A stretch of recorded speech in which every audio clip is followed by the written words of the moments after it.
24 heures après la réponse du Hamas, Benyamin Netanyahou s'exprime. Pour le Premier ministre israélien, il n'y a pas d'autre solution que la victoire militaire. Il promet même qu'après Khan Younes, Tsahal se prépare à une opération à Rafah dans le sud de la bande de Gaza. Je voudrais souligner une fois de plus qu'il n'y a pas d'autre solution que la victoire totale. Si le Hamas survit à Gaza, ce n'est qu'une question de temps avant le prochain massacre et l'axe du mal de l'Iran et de ses alliés qui poursuivront leurs meurtres et leurs agressions sans interruption. Seule une victoire totale nous permettra de rétablir la sécurité en Israël, tant au nord qu'au sud. Pas d'accord donc pour Benyamin Netanyahou, du moins pas dans ces conditions et avec les exigences du Hamas. Pour l'organisation terroriste, c'est le signe qu'Israël préfère la guerre au retour des otages.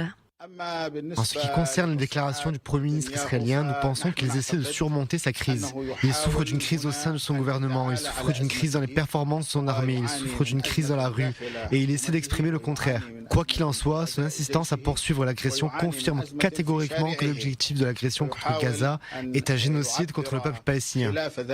Anthony Blinken prend lui aussi la parole depuis Tel Aviv pour son 6e déplacement en Israël depuis les massacres du 7 octobre.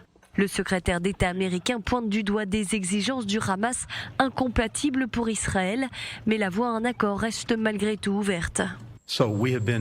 Dès le premier jour, nous nous sommes concentrés sur le retour des otages, de tous les otages, et nous garderons cet objectif jusqu'à ce que nous les récupérions. Bien que la réponse du Hamas contienne des clauses qui ne sont pas des conditions préalables, nous pensons qu'elle crée un espace permanent de parvenir à un accord. Nous y travaillerons sans relâche jusqu'à ce que nous y parvenions. Le Hamas exige un cessez-le-feu total avec le retrait des troupes de Tsahal de la bande de Gaza.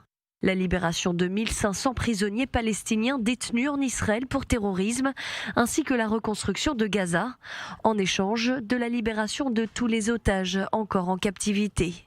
Pour Herzi Halevi, le chef d'état-major de Tsahal, le retour des détenus n'est pas possible sans pression militaire dans la bande de Gaza.